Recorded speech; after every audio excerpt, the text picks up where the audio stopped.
imetokea taarifa ya baadhi ya watu kuiba nyeti za watu. Mheshimiwa Waziri Mkuu, hili jambo unaweza ukaona kama la ajabu, lakini kule Sumbawanga watu wameshauliwa kwamba wameiba nyeti za watu.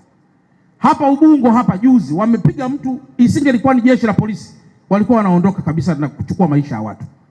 Sasa jambo hili Mheshimiwa Waziri Mkuu nalo limeleta taharuki. Wakati fulani tunashindwa hata kusema ni uongo au ni kweli, lakini tumemwachia Sakapu Mlilo aweze kulishughulikia na ikiwezekana kuonya hizi taharuki ambazo zipo katika mkoa wetu.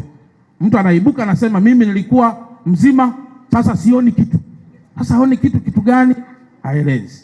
Hili nalo Mheshimiwa Waziri Mkuu nimeona niliseme kwa sababu inawezekana kweli ikawa labda lipo kama lilivyo, uchunguzi unaendelea.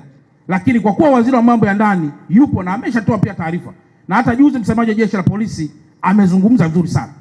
Sasa very likely kwamba tukizubaa kuangalia kwamba kilichopo ndio hicho wanachokizungumzia, very likely kuna agenda fiche ambayo imepanga kuharibu pia amani ambayo tunayo katika taifa letu.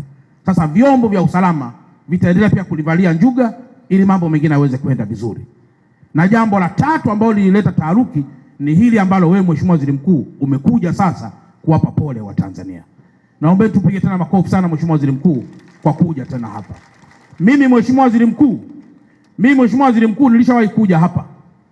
Nilikuja hapa Mheshimiwa Waziri Mkuu na hawa wafanyabiashara wenzangu hawa wako hapa. Tulibadilikiana, tulikuwa tumekaa pale. Wao walikuwepo baadhi yao wasanii na mimi pia wakanikuta msanii pia kidogo.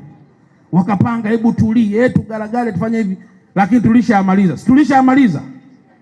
Jamani, tulishamaliza Kwa sababu tulibadilikiana mambo ya kutokufuata utaratibu.